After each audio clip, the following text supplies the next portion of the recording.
आपण पाहताय महाराष्ट्र खबर न्यूज। या बातमीचे प्रायोजक आहेत श्री गणेश ज्वेलर्स अँड सराफ हडपसर पुणे। नमस्कार, मी सुद्धा महाराष्ट्र खबर न्यूज मध्ये आपलं सगळ्यांचं स्वागत। स्थानिक स्वराज्य संस्थांच्या त्यातही महापालिकांच्या निवडणुका कोणत्याही क्षणी जाहीर होण्याची शक्यता गृहीत धरून पुणे महापालिकेच्या 3000 कोटी रुपयांच्या विकास कामांचे उद्घाटन भूमिपूजनाचा कार्यक्रम आज सोमवारी दुपारी मुख्यमंत्री देवेंद्र फडणवीस यांच्या हस्ते झाला। राज्य निवडणूक आयोगाने सोमवारी दुपारनंतर आचारसंहिता जाहीर केली तर अडचण यायला नको यासाठी कार्यक्रमाची वेळही दुपारी 2 ची ठेवण्यात आली। पुणे महापालिकेने विविध प्रकल्पांच्या भूमिपूजनाचा कार्यक्रम घेतला असला तरी प्रत्यक्षात मात्र हा कार्यक्रम भारतीय जनता पक्षाच्या पुढाकारातून होत आहे।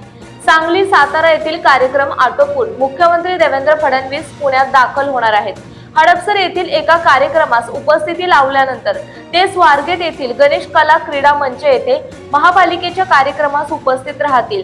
सर्वोच्च न्यायालयाने स्थानिक स्वराज्य संस्थांच्या निवडणुका या जानेवारी अखेरीपर्यंत घेण्याचे आदेश दिले आहेत।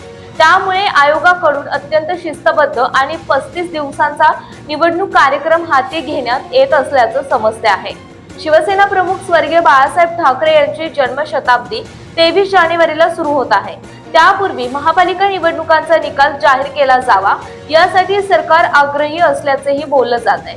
या दोन्ही घटनांमुळे महापालिकांच्या निवडणुका या येत्या 48 ते 72 तासात जाहीर होतील असे सांगण्यात येत आहे। भाजपने निवडणुकांची जोरदार तयारी सुरू केली आहे। दुसरीकडे शिवसेना उभाटा आणि महाराष्ट्र नवनिर्माण सेना यांच्यात चर्चा सुरू झाल्या आहेत। दुसरीकडे दोन्ही राष्ट्रवादी काँग्रेस एकत्र लढण्यासाठी वरिष्ठ पातळीवरून प्रयत्न सुरू असल्याचं चित्र दिसतंय।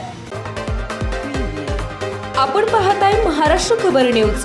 या बातमीचे प्रायोजक आहेत Shri Ganesh jewellers and Saraf Hadapsar Pune.